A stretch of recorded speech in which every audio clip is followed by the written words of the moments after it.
हे students, last lecture में हम लोगों ने देखा कि कैसे 19th सेंचुरी में हमें एक्सपेंशंस और प्रोस्पेरिटी के साथ साथ नेगेटिव इम्पैक्ट्स भी देखने को मिले हैं।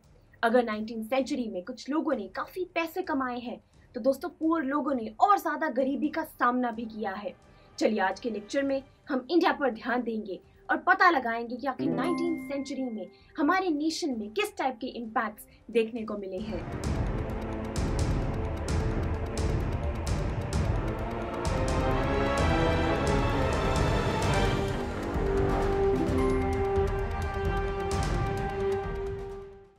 दोस्तों 19th सेंचुरी में इंडिया के केस में इंडेंचर्ड लेबर में एक चेंजिंग पैटर्न नजर आया।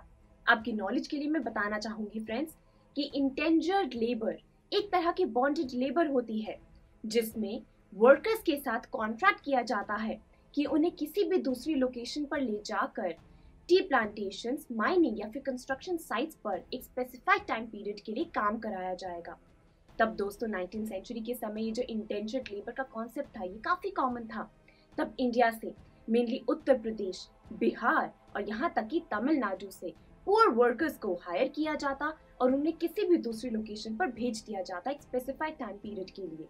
इनफैक्ट सिर्फ इंडिया से ही क्यों दोस्तों, दूसरे नेशन से भी, दूसरी लोकेशन से भी वर्कर्स को हायर किया जाता और इंडिया में टी प्लांटेशन के केस में असम में दोस्तों उन्हें लाया जाता ताकि उनसे इंडेंचर्ड लेबर की फॉर्म में काम कराया जा सके। यानी कि ये कॉन्सेप्ट अब काफी कॉमन था। परंतु फ्रेंड्स 19th सेंचुरी में इंडेंचर्ड लेबर के केस में एक नया टाइप का स्लेवरी सिस्टम सामने आया। ये बहुत गलत बात थी। आइए इस नए टाइप के स्लेवरी सिस्टम के बारे में मैं आपको बताती हूँ। तब फ्रेंड्स ये बात देखी गई कि जानते हैं इंडेंचर्ड लेबर को उनके ओनर्स ने काफी बुरी तरीके से एक्सप्लॉइट किया। कभी कभी तो इस टाइप की लेबर को फॉल्स इंफॉर्मेशन प्रोवाइड की जाती। उन्हें ये तक नहीं बताया जाता कि आखिर इन वर्कर्स को किस लोकेशन पर लेके जाया जा रहा है, उनसे किस टाइप का काम कराया जाएगा और उन्हें कितने पैसे दिए जाएंगे। बहुत ही बुरा बिहेव किया जाता इंडेंचर्ड लेबर के साथ। जानते हैं फ्रेंड्स, ऐसे बुरे वक्त में ये भी देखा गया कि बहुत केसेस में तो इंडेंचर्ड लेबर को 2 टाइम का खाना भी नहीं मिल पाया। परंतु फिर भी ऐसे बुरे टाइम में अगर इंडेंचर्ड लेबर ने सरवाइव किया है फ्रेंड्स, तो वो सिर्फ इसलिए क्योंकि डिफरेंट नेशंस, डिफरेंट रीजन्स की लेबर ने एक साथ मिलकर कुछ सॉन्ग्स कंपोज किए, कुछ रिचुअल एक्टिविटीज परफॉर्म की ताकि वो सब बुरे वक्त में एक साथ रह सके, अपना टाइम पास कर सके। फ्रेंड्स कहीं ना कहीं इंडेंचर्ड लेबर ने एक नया एग्जाम्पल सेटअप किया है ग्लोबल वर्ल्ड के मेकिंग के प्रोसेस में। जानते हैं 1900s में फाइनली जब इंडिया के कुछ नेशनलिस्ट लीडर्स ने इस नए टाइप के स्लेवरी सिस्टम के अगेंस्ट अपनी आवाज उठाई, तब जाकर दोस्तों 1921 में इंडेंचर्ड लेबर को एबॉलिश किया गया। तो ये तो बात हुई दोस्तों कि आखिर 19th सेंचुरी में एक नया टाइप का स्लेवरी सिस्टम किस टाइप का था, इसमें क्या देखा गया। अब आगे हम बात करते हैं इंडियन एंटरप्रेन्योर्स अब्रॉड के केस में।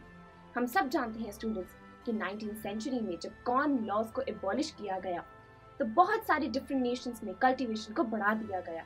अब सभी नेशंस रेलवे ट्रैक सेटअप करने लगे, डेवलपमेंट्स होने लगी।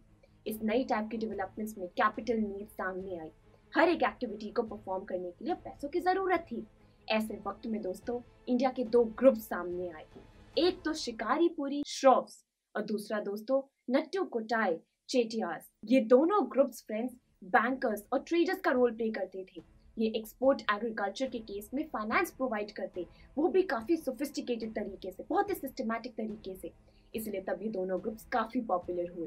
साथ में ये भी देखा गया कि यूरोपियंस की तरह दोस्तों उस समय इंडिया के bankers, traders, money lenders Africa गए और उन्होंने अफ्रीका के रिसोर्सेज का बहुत ही अच्छे तरीके से यूज किया, काफी सारे प्रॉफिट्स भी अर्न किए। अब क्योंकि हम ट्रेड की बात कर रहे हैं यहाँ पर, तो आइए डिटेल में बात करते हैं इंडियन ट्रेड, कॉलोनियलिज्म और यहाँ तक कि ग्लोबलाइजेशन के बारे में। स्टूडेंट्स 19th सेंचुरी में इंडिया के एक्सपोर्ट में मेजर डिक्लाइन देखा गया, स्पेशली फाइन कॉटन के एक्सपोर्ट के केस में। जानते हैं दोस्तों पहले इंडिया से फाइन कॉटन को एक्सपोर्ट किया जाता था यूरोप में, परंतु इंडस्ट्रियलाइजेशन के आने के बाद यूरोप के कुछ लोकल मैन्युफैक्चरर्स ने गवर्नमेंट से कहा कि हमें इंडिया से आ रही फाइन कॉटन पर बैन लगा देना चाहिए, अपने नेशन में खुद कॉटन को प्रोड्यूस करना चाहिए, अपने सिटीजन्स की नीड्स को पूरा करना चाहिए। गवर्नमेंट ने ये बात मान ली। अब फ्रेंड्स इसका इफेक्ट इंडिया के एक्सपोर्ट पर तो आना ही था। देखते ही देखते 1870s तक सिर्फ 3% रह गया था इंडिया का एक्सपोर्ट, स्पेशली फाइन कॉटन के केस में एक्सपोर्ट में मेजर डिक्लाइन आया। ये तो गलत इम्पैक्ट आया स्टूडेंट्स, परंतु धीरे धीरे एक चेंजिंग पैटर्न नजर आया। फ्रेंड्स, इंडिया का एक्सपोर्ट फाइन कॉटन के केस में तो कम हुआ, परंतु रॉ मटेरियल्स का एक्सपोर्ट बढ़ने लगा, स्पेशली रॉ कॉटन, ओपियम और इंडिगो के केस में। अब यूरोप के लोग इंडिया से रॉ कॉटन खरीदने लगे थे। ओपियम तो दोस्तों चाइना जा रहा था, यानी कि रॉ मटेरियल्स का एक्सपोर्ट बढ़ने लगा। फिर भी अगर मैं उस समय के इंडिया के इंपोर्ट्स और एक्सपोर्ट्स को कंपेयर करूं तो दोस्तों इंडिया के इंपोर्ट्स ज्यादा थे। इंडिया बाकी नेशन से गुड्स ज्यादा खरीद रहा था। इस समय ब्रिटेन ने इंडिया से बहुत पैसे कमाए थे। ब्रिटिशर्स ने इंडिया में इतने फिनिश्ड गुड्स को सेल किया कि उन्होंने इंडिया से बहुत पैसे कमाए और अपनी सभी टाइप की नीड्स को पूरा किया। उस समय ब्रिटिशर्स ने अपने होम चार्जेस को भी पूरा किया इंडिया से पैसे कमाकर।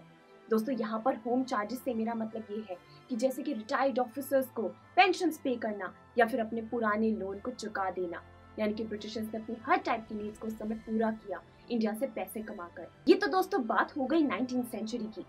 अगले लेक्चर में हम लोग इंटर वॉर इकोनॉमी पर ध्यान देंगे। तो फिर चलिए मिलेंगे अगले लेक्चर में। आई एम श्योर स्टूडेंट्स आपको ये वीडियो बहुत पसंद आया होगा। तो इसी तरह से एक मजेदार तरीके से अपने हर कॉन्सेप्ट को क्लियर करने के लिए डाउनलोड कीजिए PU Stack ऐप, जहां आपके लिए और भी कई सारे ऑप्शंस हैं, जैसे कि आपके लिए सैंपल पेपर्स हैं, back exercise solution, step videos and much more. So what are you waiting for? Download the app now.